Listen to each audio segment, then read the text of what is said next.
Boa noite, irmãos e amigos da Casa de Jesus, da nossa casa. Que Deus esteja em vossos lares e principalmente em vossos corações. Hoje, Marcos me incumbiu de desenvolver o tema no Evangelho segundo o Espiritismo, no capítulo 17, item 7, Sede perfeitos, o dever.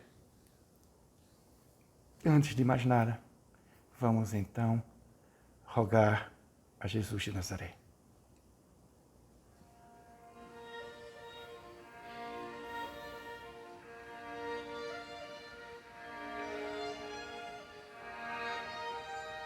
Mãe amantíssima, somos gratos, ó Mãe, por ter-te como a nossa intercessora para com o teu Filho, Jesus de Nazaré. Necessitamos tanto, ó Mãe, da tua mansuetude, da tua humildade, da tua paz, da tua entrega.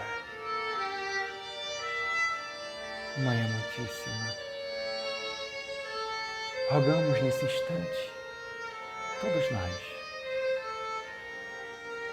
que teu seio divino alimente a todas as criaturas que estão sofrendo na terra.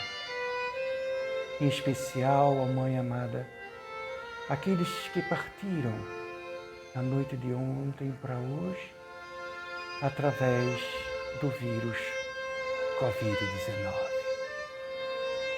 Também rogamos pelos seus parentes e amigos que não puderam despedir-se fisicamente deles, dando adeus ao corpo que foi instrumento para o qual eles pudessem entrelaçar-se no processo do amor, do carinho e da afetividade. Rogamos também, ó Mãe, por todos os hospitais, aquelas pessoas que estão nas UTIs, nas enfermarias, como também dos que trabalham no trabalho mais simples, desde a condução da higiene até os trabalhos médicos. Todos, ó Mãe. Rogamos também, Senhora, por todos aqueles que estão trabalhando direto ou indiretamente para nos auxiliar nessa pandemia, dos coveiros aos cientistas. Mãe amada, rogamos também por todos os dirigentes para que eles tomem a devida medida em prol, principalmente, dos mais pobres e dos sofredores. E rogamos em especial por todos os dirigentes que estejam nesse momento em comportamento indisciplinado, em comportamento distante da ciência, da responsabilidade, que eles retomem o caminho necessário para que a ordem, a disciplina se faça principalmente para aqueles que vivem em regiões mais pobres. Mãe Santíssima, intercede por nós com teu Filho amado Jesus de Nazaré. Que ele possa, nesse instante, como tua Mãe Santíssima,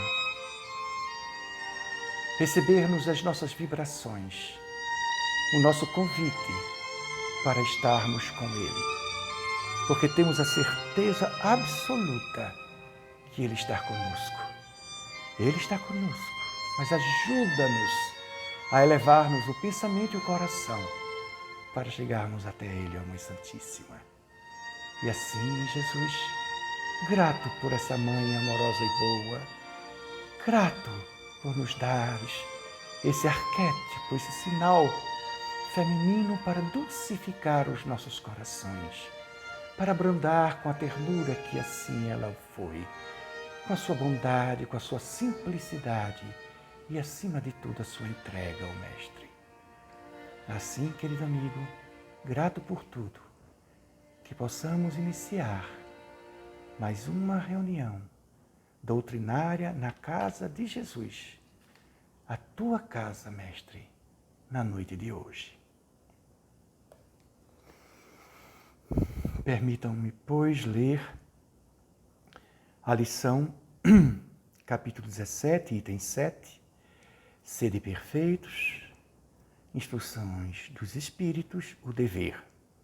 É uma mensagem do espírito Lázaro, que foi recebida em Paris no ano de 1863.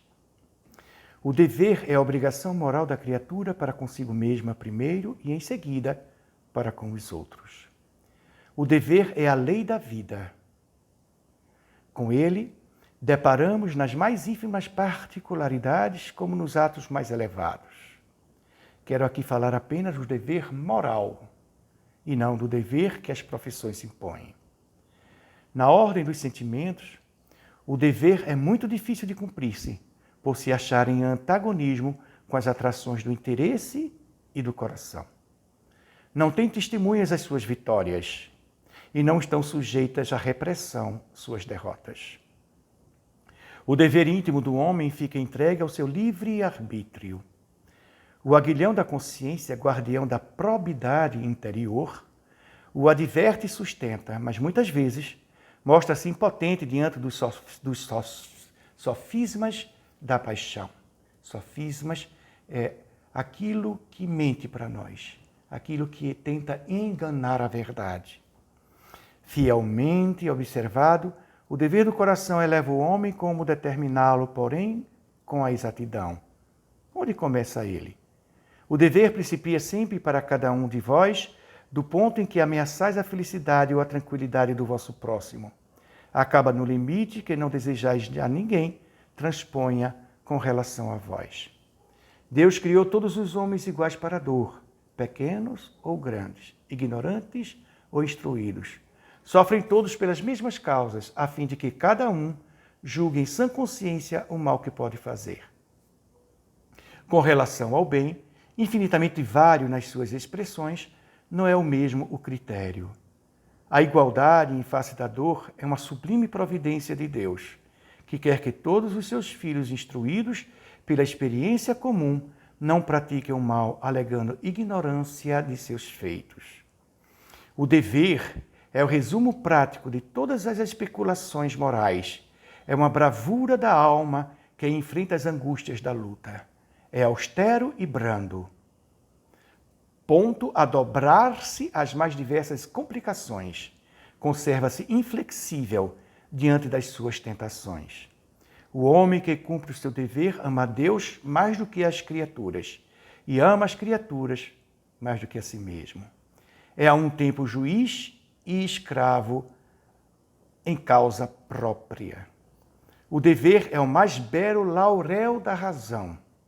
Descende desta como sua mãe, o filho. O homem tem de amar o dever, não porque preserve de males a vida, males aos quais a humanidade não pode subtrair-se, mas porque confere à alma o vigor necessário ao seu desenvolvimento. O dever cresce e irradia sob a mais elevada forma em cada um dos estágios superiores da humanidade. Deus jamais cessa a obrigação moral da criatura para com Deus. Tem esta de refletir as virtudes do Eterno, que não aceita esboços imperfeitos, porque a beleza de sua obra, que a beleza de sua obra resplandeça aos seus próprios olhos. Lázaro, 1863.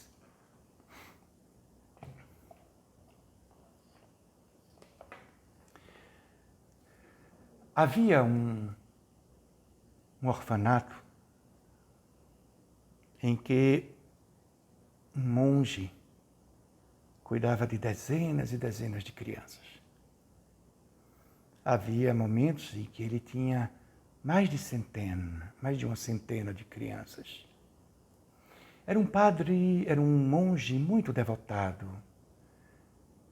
muito amoroso. Evidentemente, para cuidar de uma criança é necessário ser amoroso, é necessário ser delicado. não só com as palavras, mas também com as atitudes. Segurar uma criança nos faz tornar-nos leve.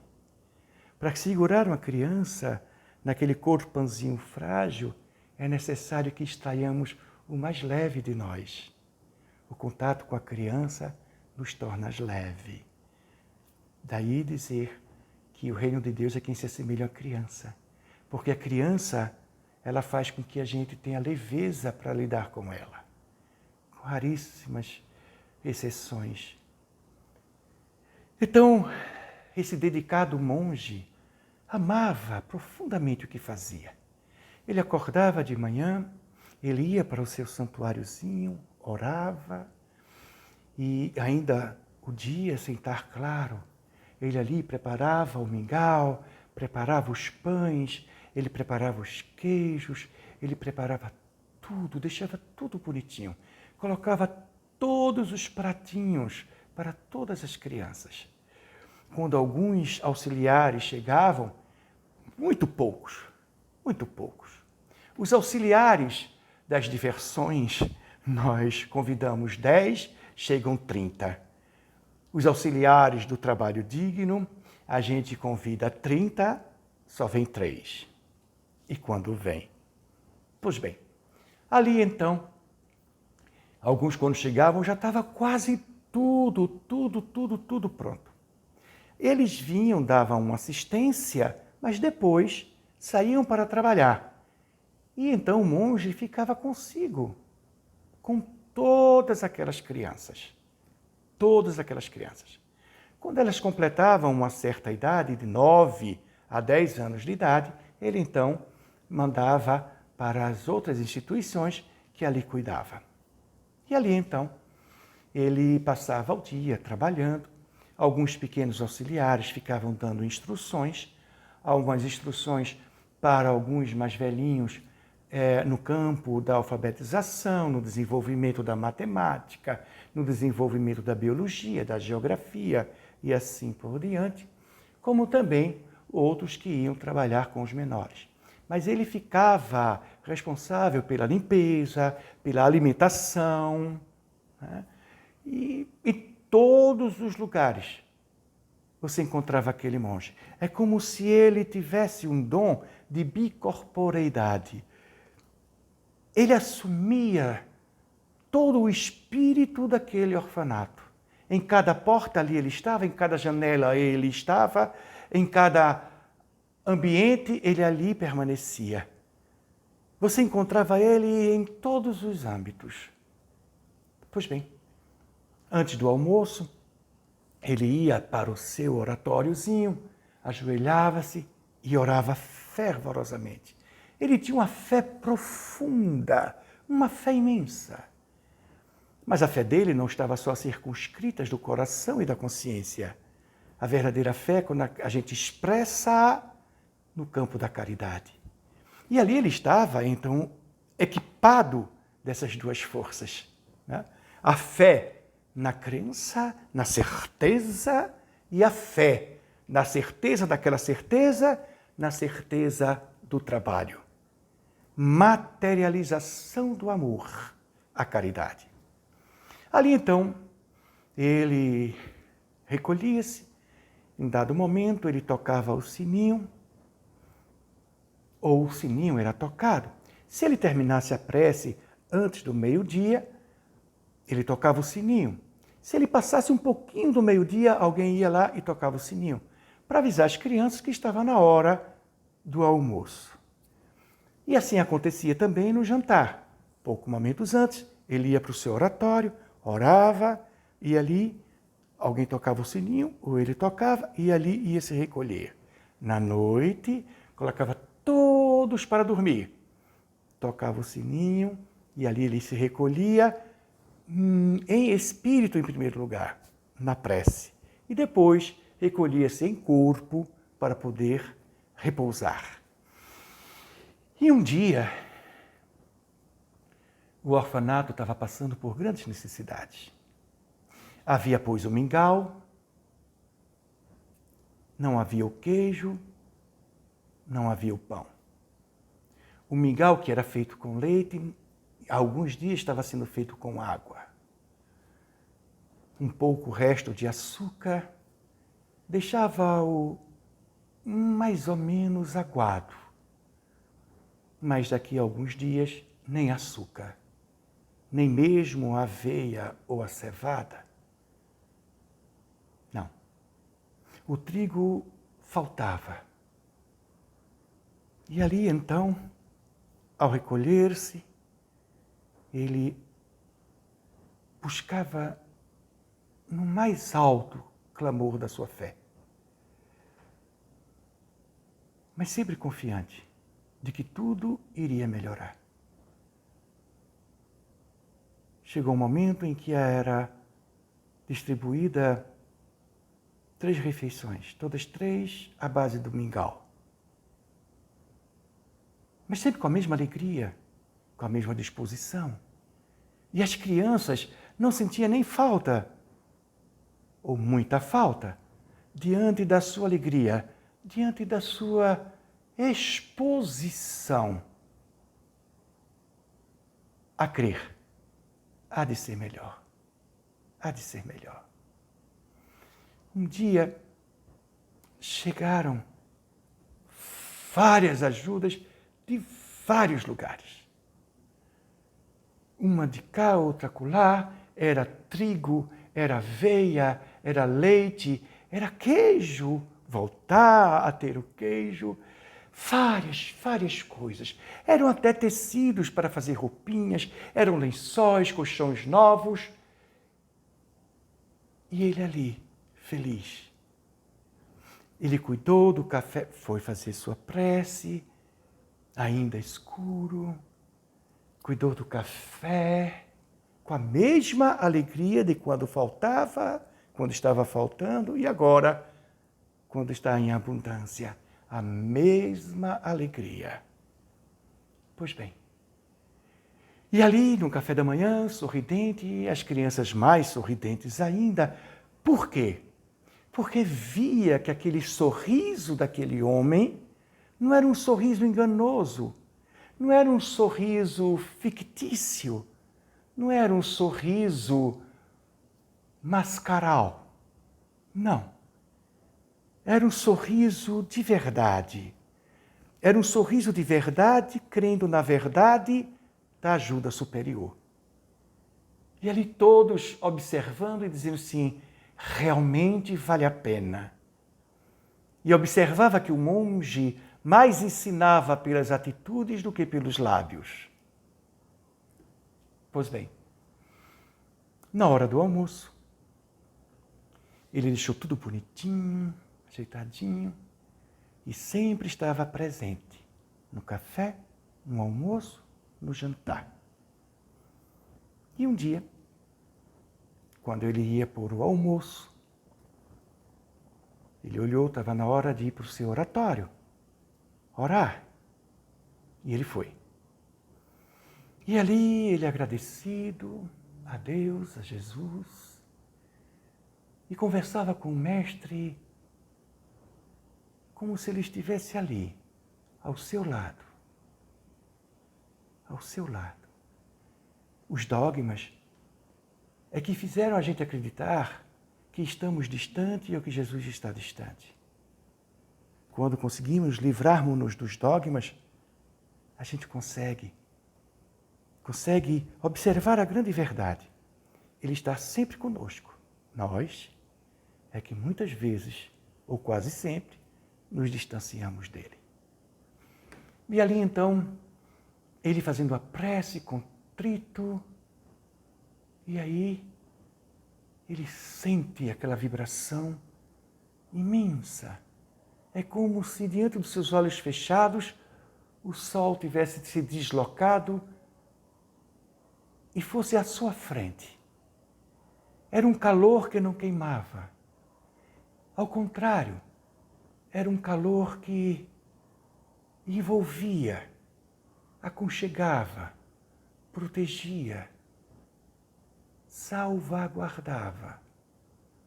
Mas não como qualquer proteção, não como qualquer enlace. Era como se o amor tivesse se personificado. Tudo era amor. E aí ele abre os olhos e encontra a figura de Jesus de Nazaré. Mestre, mestre querido, quem sou eu para receber-te em tão humilde casa, principalmente no meu humilde coração? Eu não mereço, ó mestre, eu não mereço. E o mestre meneava a cabeça e dizia assim, claro que sim, claro. Mas mestre, eu sou tão pequenino. Sim, me apraz estar perto com os pequeninos. E aí então travaram um diálogo. Ele maravilhado pelos ensinamentos, maravilhado pela simplicidade, maravilhado pelo amor, maravilhado por aquela misericórdia que ele achava que seria impossível. Mas como é que um amigo incondicional pode se tornar impossível, quase impossível, o nosso contato? Ele é ou não é nosso amigo? Por que um amigo fica tão distante do outro amigo? Oh, nunca, nunca. O amigo sempre está conosco, mesmo que esteja distante, mas ele sempre está conosco. Nós sentimos as suas vibrações. Pois bem, o sininho toca para a hora do almoço. E ali, então, expectante diante de Jesus, o que é que você faria num momento desse? Eu não perderia esse momento por nada. Eu ficaria ali, embevecido, enobrecido, pelo momento nobre, não por eu ser nobre. Mas não foi isso que o monge fez. Ele disse, com licença, mestre querido. É hora de dar o almoço às minhas crianças. E foi embora. Ele foi embora. Cuidar das crianças e deixou o mestre sozinho. E ele foi. Não foi com um pé lá e o outro no oratório. Não, ele foi mesmo. Ele foi inteiro, com o mesmo sorriso, com a mesma simpatia, ajudando a todas as crianças, e ali, dando almoço, ajeitando tudo, as crianças almoçaram, ele recolheu, levou, fez as primeiras limpezas, os auxiliares fazendo o resto, e aí ele lembrou-se, eu vou agradecer pelo momento que eu tive. E aí voltou para o oratório. E quando abriu a portinha do seu quarto e olhou, Jesus estava lá. Ele disse, mestre, o senhor aqui de novo? Ele disse, eu não me fui. Eu não me fui. Eu teria ido se tu tivesse ficado. Mas tu foste cumprir o teu dever. É minha obrigação esperar-te. Se tu cumpres o dever, eu te esperarei sempre. Mas se não cumpre, com licença, eu tenho mais o que fazer. Sim. Quando é que nós teremos essa disponibilidade perante o dever?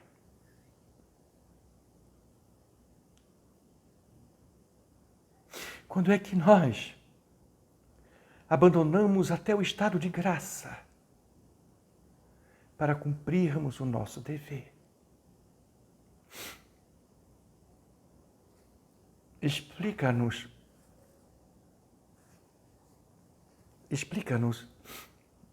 a lição de hoje, no primeiro parágrafo. O dever é a obrigação moral da criatura para consigo mesma, primeiro, e em seguida para com os outros. Mas assim, mas ele não teve a obrigação com as crianças? Então ele não teve a obrigação consigo primeiro? Teve. Porque o dever, ele tem que ser praticado não por obrigação, não por uma ordem social, não por um processo de uma regra social, cultural, o que quer que seja. Não. Se eu dou bom dia como uma obrigação social, eu estou só simplesmente jogando palavras, sendo educado, ou mostrando-me educado, mas não sou educado. Mas se eu digo bom dia e desejando verdadeiramente que aquela pessoa tenha um bom dia, aí eu sou educado. Não há aí uma regra social, de forma alguma. É a minha expressão maior. Então, ali estava, em primeiro momento, o que ele acreditava que fosse o amor. Ele estava diante do amor, Jesus. Mas ele tinha assumido o amor. O amor que o amor nos ensinou.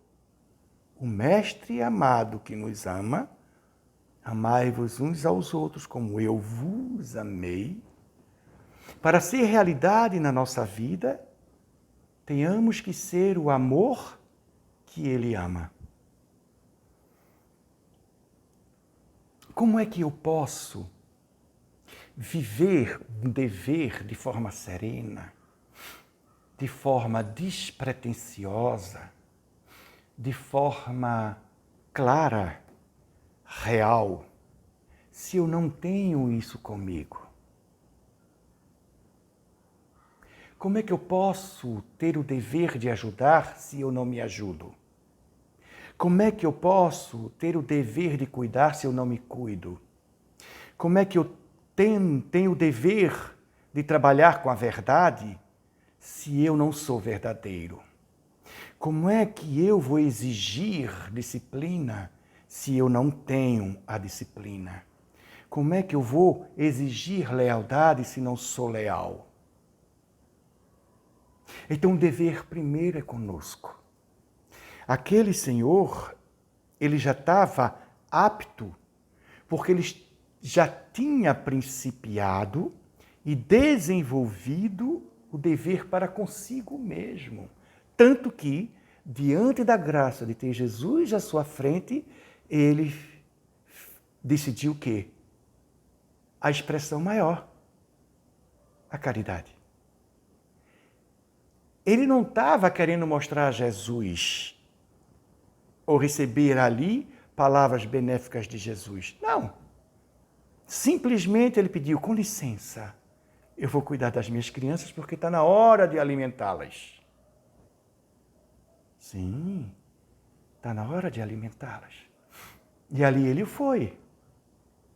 Quando é que nós começamos? Quando nós começamos a trabalhar pela nossa paz? Quando é que nós trabalhamos em nós mesmos ou começamos a trabalhar sobre a nossa fidelidade? É nosso dever ser fiel às leis do Estado, ser fiel às leis da família, às leis das obrigações familiares. Como é que eu posso ser fiel a uma série de coisas à minha volta se eu não sou fiel a mim mesmo? Às vezes eu engano a mim mesmo. Nós nos enganamos a nós mesmos. Como é que eu posso exigir a verdade se ainda minto? Como é que poderemos dizer ao outro, fale a verdade? Enquanto a gente não fala nem a verdade para si próprio. A gente tem medo da própria verdade para consigo. A gente não se aceita ver ainda aonde nós estamos não interessantes. Os nossos equívocos mais obscuros, os nossos equívocos mais difíceis, a gente tenta esconder de nós mesmos, mentindo para nós, assim, como é que você está? Está tudo bem. Não que os outros tenham nada a ver com as minhas dificuldades mais internas, não. Eu dizer, não, eu estou péssimo. Não estou péssimo. Mas é dizer a mim mesmo, como é que eu posso estar bem se tem algo que me causa dano? Então, como é que eu posso trabalhar com a danosidade que existe para com o outro se eu não acabo com o dano que há em mim? Como é que eu posso dar amor se eu não o tenho? Como é que eu posso dar fidelidade se eu não a tenho? Como é que eu posso dar simpatia se eu não me simpatizo? Como é que eu posso trabalhar com a estima dos outros que eu não tenho a minha, ou a minha estima é precária? Como é que eu falo de dever com os outros? Eu não tenho o dever de me melhorar, como diz Allan Kardec. É um dever hoje sermos melhor que ontem e amanhã sermos melhor que hoje. É um dever, claro. Por quê? Então o que eu estou fazendo aqui é turismo? É uma escola onde aprendemos. E a gente aprende para quê? Para viver. Eu estudei anos a fio no ensino regular. Prestei, na época chamava-se vestibular. Prestei vestibular. Eu passei. Eu me dediquei anos a fio novamente estudando e hoje atuo como psicólogo, vivendo tudo o que eu aprendi e ainda aprendo. Até hoje eu estudo.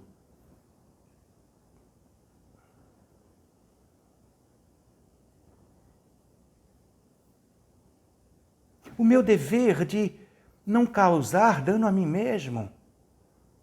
Como é que eu posso dizer não desmatem se eu acabo com as minhas esperanças? Como é que eu posso dizer não matem os boinhos? Os boizinhos são seres vivos, não devemos comer carne de boi.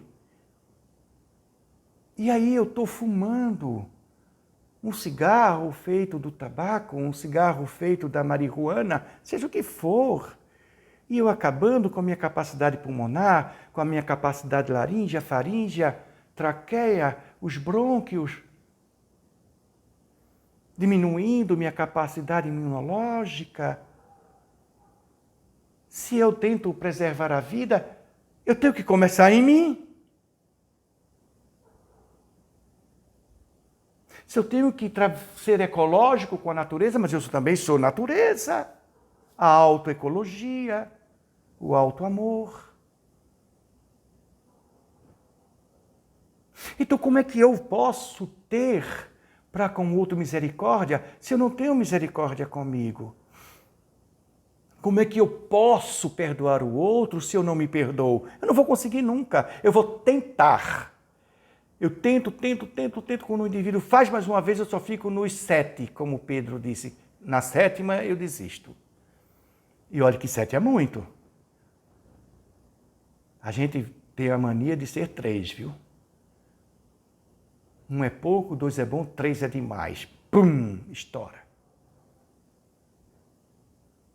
Porque perdão é perdão. E se eu estou pronto para perdoar, eu perdoo sempre, porque é um dever. Um dever primeiro para comigo. Olhe, se eu sou humilde, é um dever sermos humildes. Por quê? Se eu não tiver humildade, eu for orgulhoso, vaidoso, eu vou estar acabado. Por quê? A vaidade vai durar poucos anos. Poucos anos eu vou estar esticadinho, bonitinho, jovenzinho, papapá. Beleza.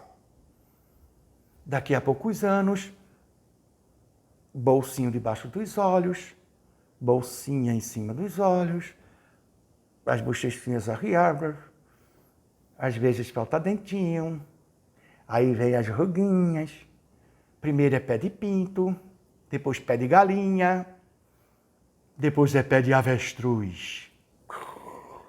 Maracujá de gaveta. Eu vou sofrer.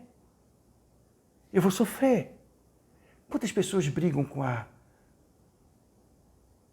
idade avançada, a velhice? A velhice. Velhice. Eu acho que o nome velho não deveria ser aplicado. Deveria ser aplicado maturidade. Matureza. A gente diz com todos os elementos, está maduro. A gente não diz o tomate está velho. Não, o tomate está maduro demais.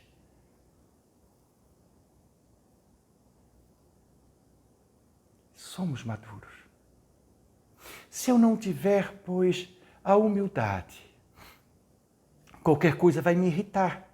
Ninguém poderá dizer nada de mim. Se disser alguma coisa de mim, eu vou o quê? Me irritar, eu vou criar raiva, eu vou rancor, se não ódio. Eu vou ter paz? Nunca. Então, no momento que eu sou humilde, que eu sou simples, é um dever para comigo na manutenção da minha paz. Claro. E o perdão? No momento em que eu não perdoo, minha mente vai ficar atabalhoada, atordoada, sempre ligada no momento da ferida. E o momento da ferida, muitas vezes, é de outras vidas.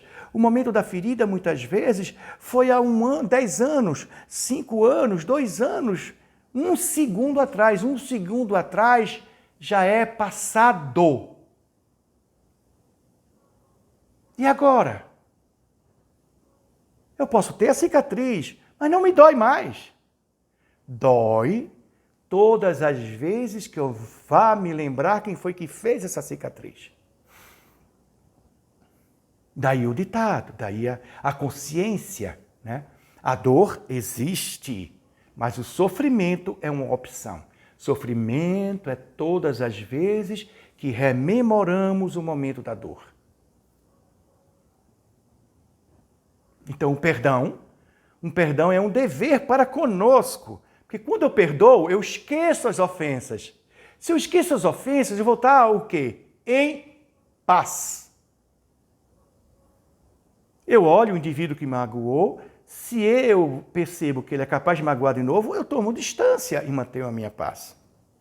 Se ele me fizer de novo, eu vou perdoá-lo. Vou buscar, se é uma agressão física, eu vou buscar devidamente a lei, os oficiais, para poder mantê-lo à nossa distância. É necessário, corretíssimo, mas o perdão sempre, em qualquer circunstância. E Jesus nos ensina tudo para termos esse dever que principia em nós.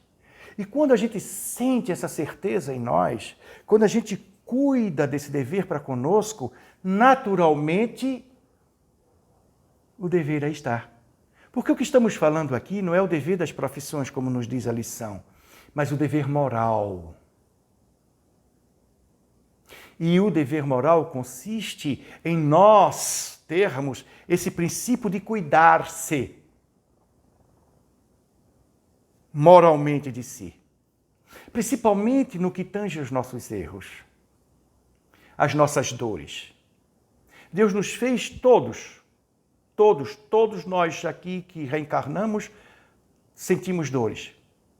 É um momento em que todos os indivíduos sentem iguais. Mas por que todos nós sentimos dores? Para sabermos quanto é ruim. Se eu acho ruim a dor, eu não vou causar isso para outrem. Eu sei que é ruim. E por que eu vou causar isso a outra pessoa? Se eu não quero para mim, eu não quero para o outro.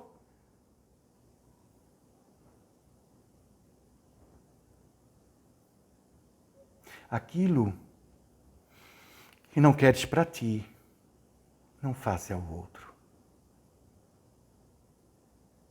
Mas onde principia e onde termina?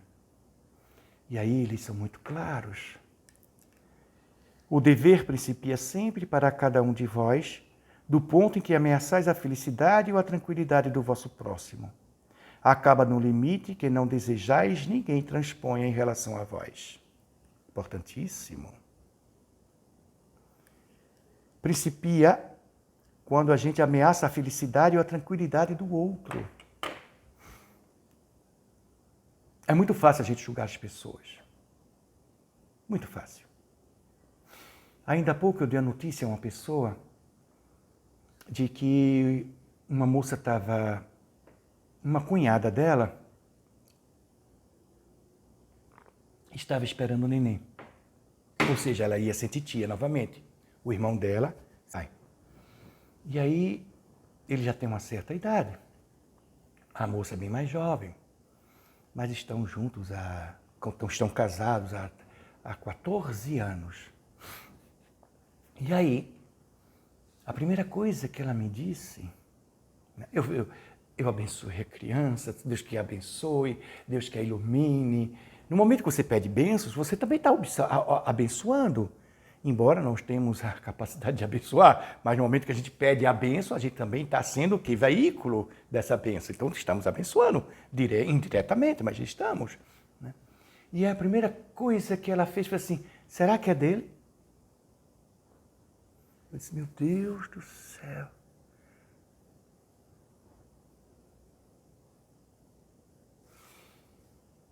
Que direito essa pessoa tem de pensar isso?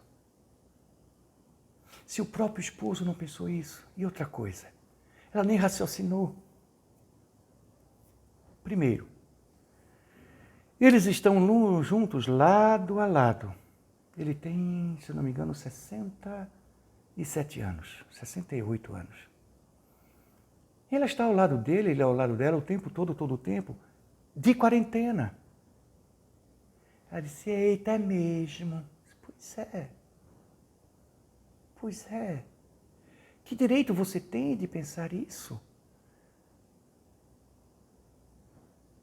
Primeiro, nem você está permitindo ela ser feliz, julgando dessa forma, e nem está se permitindo felizar-se na felicidade do outro. E a gente vive esse dever, muitas vezes, sem o amor. E o amor, ele tem coerência, ele deve ser coerente, senão não é amor. O dever é o mais belo laurel da razão. Razão. O homem que cumpre o dever, o homem que cumpre o seu dever, ama a Deus. Se eu amo a Deus, eu amo o próximo. Como é que eu posso dizer que eu amo a Deus e não amo o meu próximo? E se eu amo o próximo e amo a Deus acima de todas as coisas, eu tenho que amar a mim. Evidentemente, eu sou o próximo de alguém. E se eu não me amo, como é que eu me abasteço de amor para amar os outros? E amar a Deus? Como é que eu posso dizer amar a Deus se eu não amo ao próximo nem a mim? É mentira. Você está mentindo para si mesmo. Tem que haver amor. E isso é uma obrigação a nós que trabalhamos numa casa espírita. Porque é o cristianismo redivivo. O cristianismo redivivo é nós termos em nós a certeza absoluta que estamos renovando a nossa vida nele.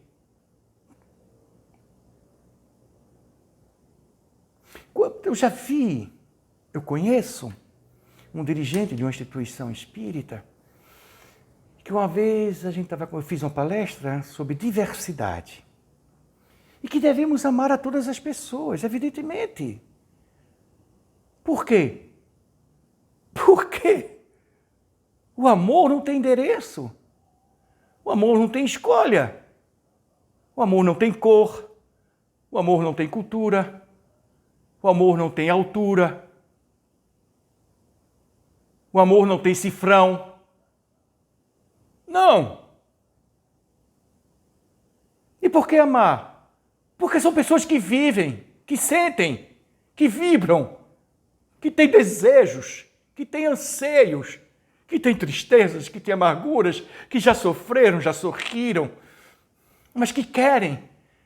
Todo mundo quer, todo mundo busca.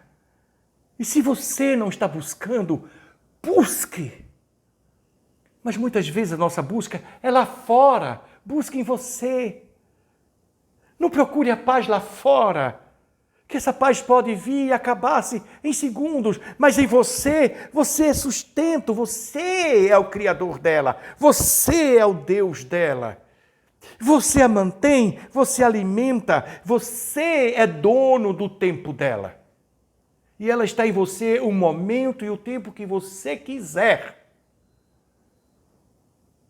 Mas chega um momento que ela é tão sua, que mesmo você não querendo, ela já não sai mais de você. Ela faz parte de você. Então, se tem pessoas como eu, que sorri, que chora, que ama, que quer amar, quer ser amado, que busca, que tem esperança ou que não tenha. Quem tem esperança, ótimo, deve ser amada, porque ela está alimentada para a vida. E se não ama, merece muito. E se não tem esperança, merece muito mais amor. Por quê? Porque quem mais necessita? Como é que eu posso dizer que eu amo se eu não tenho esperança? Só ama quem tem esperança. Quem não tem esperança não ama, convive. Simplesmente está casado. Por quê? Porque faz parte da vida. Mas a esperança é o quê? De me tornar cada vez mais feliz. Para quê? Para fazer o outro feliz. De me tornar cada vez mais realizado. Para quê? Para poder ajudar o outro a realizar-se. E ambos realizando-se, há uma concretização maior. Porque quando você tem o seu dever para consigo e você cumpre, é o momento do dever para com o outro. Sim, é isso. E aí ele dizia assim, Silvio, eu lido muito bem com a diversidade. Eu disse, é. E daí? Não, mas, por exemplo, eu tenho aqui um rapaz que é gay e eu atendo ele. Eu gosto dele como qualquer pessoa. Como qualquer pessoa, ou seja, não é. Se eu gosto dele como qualquer pessoa, é porque ele não é qualquer pessoa. Ou ele é uma qualquer pessoa. Eu não entendi. Eu disse, mas como qualquer pessoa? Não. Eu gosto dele como se ele não fosse gay. Eu disse, como? Olha, gay é um adjetivo. E se você está vendo o indivíduo por adjetivo, você não é cristão. Porque quem vê adjetivo é o capitalismo.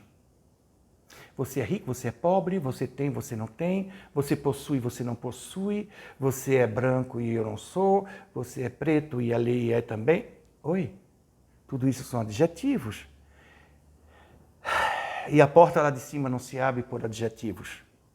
Ninguém entrará no céu dizendo assim, eu sou doutor, eu sou excelência, sou juiz, eu sou o papa, eu sou o presidente da instituição.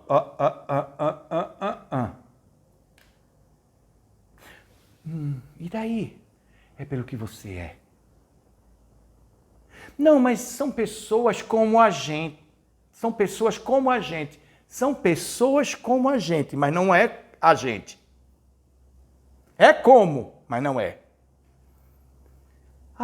Cerola, é como se fosse pitanga, né? Tem um gostinho às vezes de pitanga. Às vezes tem um gostinho de cajá, por quê? Porque é uma fruta híbrida.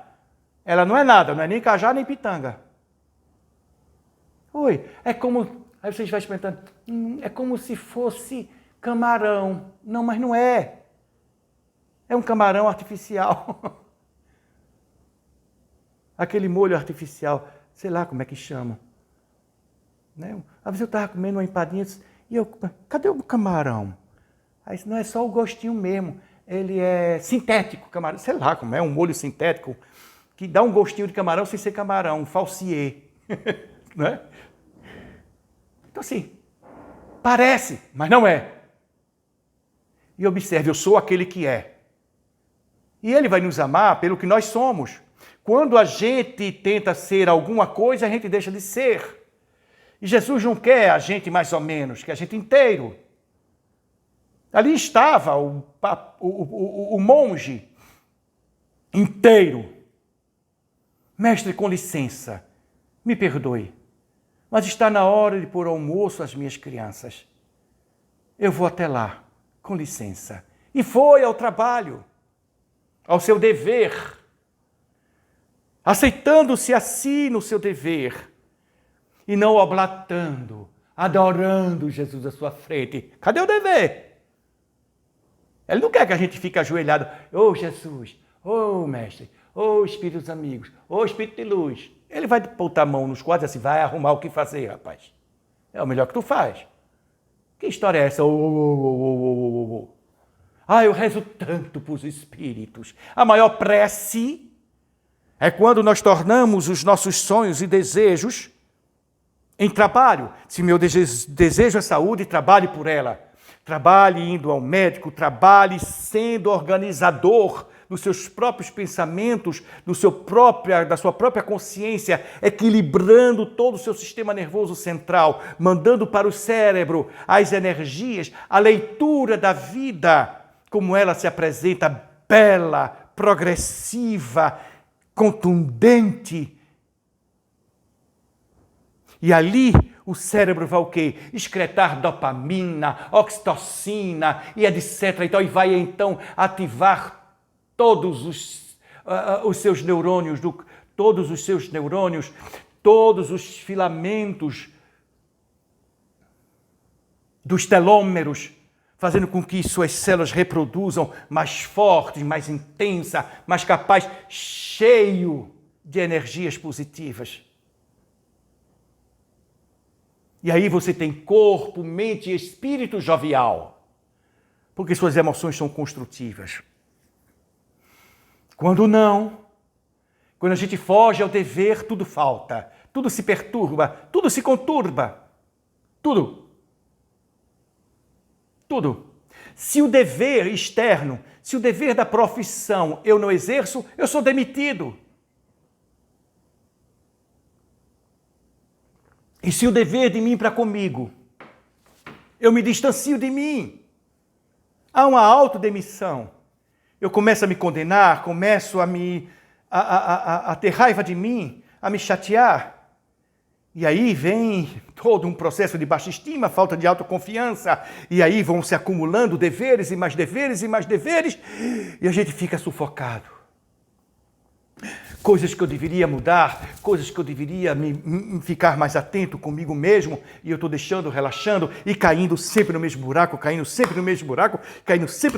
as mesmas feridas. É uma ferida em cima daquela ferida, uma ferida em cima daquela ferida. Quando está cicatrizando, a gente cai de novo e rala o mesmo joelho, cai de novo e rala o mesmo joelho, até virar o quê? Estigmas. E aí nós causamos estigmas a nós mesmos. Havia uma escola em que ela estava de ruim a pior. De ruim a pior. Os professores estavam completamente desestimulados. As bibliotecárias estavam completamente desestimuladas. Na tesouraria, todos estavam desestimulados ao serviço. Os coordenadores, os diretores, pior ainda, evidentemente, os alunos completamente desestimulados. Os professores davam aula com um sacrifício imenso, terrível. Terrível.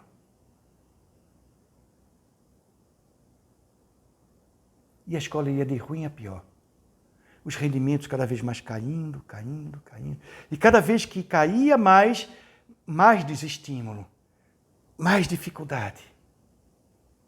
Mas o que era o causador disso tudo? O que ou quem estava causando tudo isso?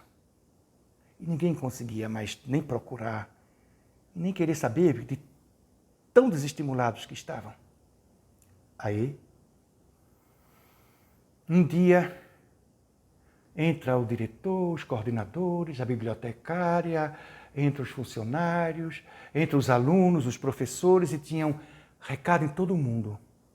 Encontramos o causador de toda essa desordem na escola. O velório vai acontecer na biblioteca. Meu Deus. Aí alguém lá disse, ainda bem que morreu. Porque causar tanta coisa ruim numa escola como essa, ainda bem que está morto. Aí um professor de lá disse assim, é verdade. Mas quem será? Quem foi que causou tudo isso? Ainda bem que está morto. Mas vamos ver. Vamos lá. E aí a fila do velório já estava falando que todo mundo estava curioso em saber quem causou aquela desgraça na escola. E aí entrava um por um. Estava lá o caixão, mas ninguém queria ver o caixão de longe, queria ver quem foi que causou tudo aquilo. E ao se debruçar para olhar no caixão, tomava um susto. Quem é que estava dentro do caixão? Não era quem, era o quê?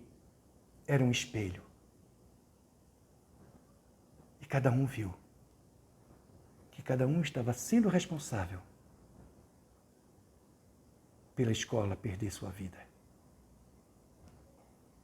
Não responsabilizemos nada ou ninguém. É nossa responsabilidade, é nosso dever. É nosso dever a alegria. É nosso dever a satisfação. É nosso dever a comunhão. É nosso dever a não exaltação,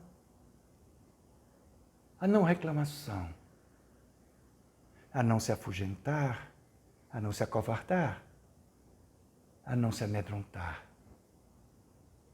É nosso dever não fugir, não coagir.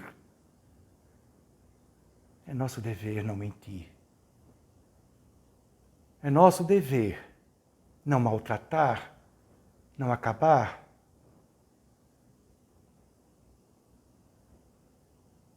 É nosso dever expandir, inserir, concretizar, criar, alimentar, realimentar. É nosso dever perdoar. É nosso dever dar, comungar. É nosso dever estimular. É nosso dever compreender. É nosso dever ascender, crescer. É nosso dever ser. É nosso dever ir, construir, expandir, ressarcir. É nosso dever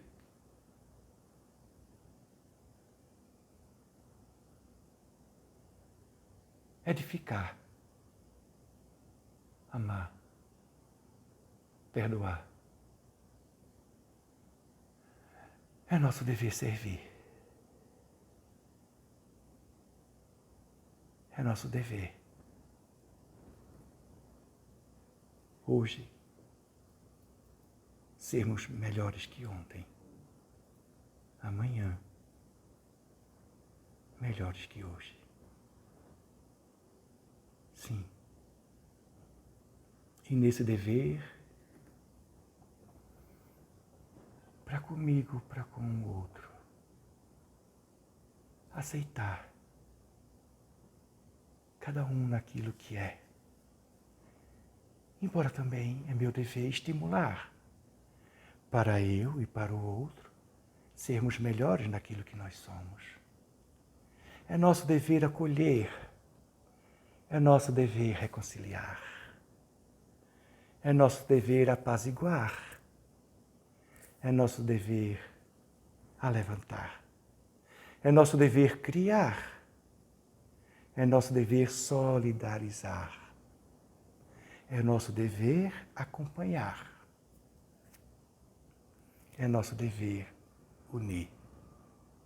É nosso dever orar com a palavra, com o coração, com a consciência, com a atitude. É nosso dever. É nosso dever, assim como a goiabeira, de frutificar. Assim como a mangueira, a manga após dar. Assim como o rio, a sede aplacar.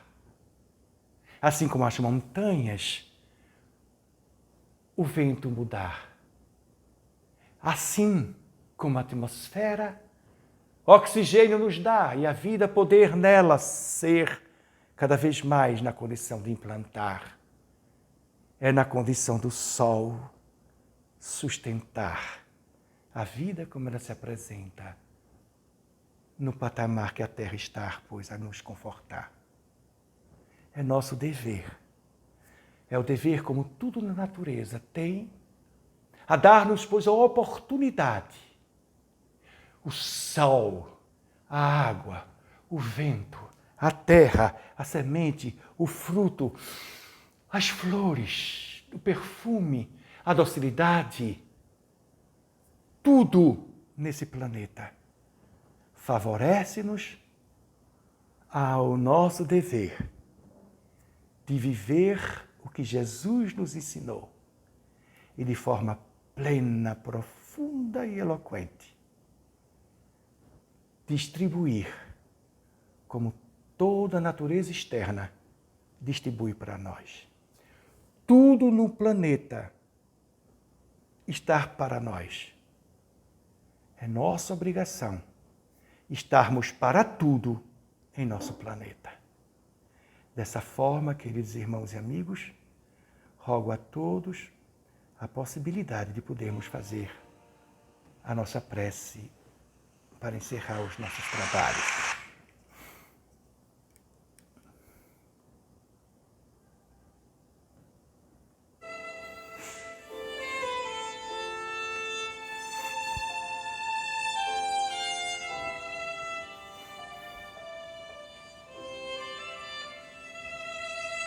Obrigado, Jesus.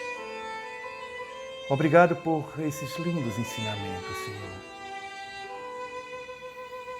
Permite, Mestre amado. Claro que Tu permites. Dá-nos força, Senhor Jesus.